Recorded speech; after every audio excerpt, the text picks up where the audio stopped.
चलत्कुण्डलं भूषुनेत्रं विशालं प्रसन्नाननं नीलकण्ठं दयालं प्रचण्डं प्रकर्षं प्रगल्भां परेशम्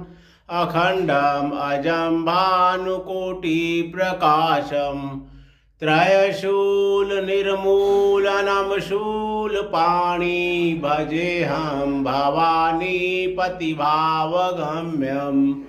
कलातीतकल्याणकल्पान्तकारी सजा सज्जनानन्ददाता पुरारी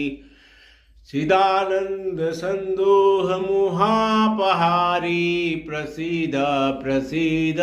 प्रभु मन मथारी नयावद उमानाद पादारविन्दं भजन्ति लोके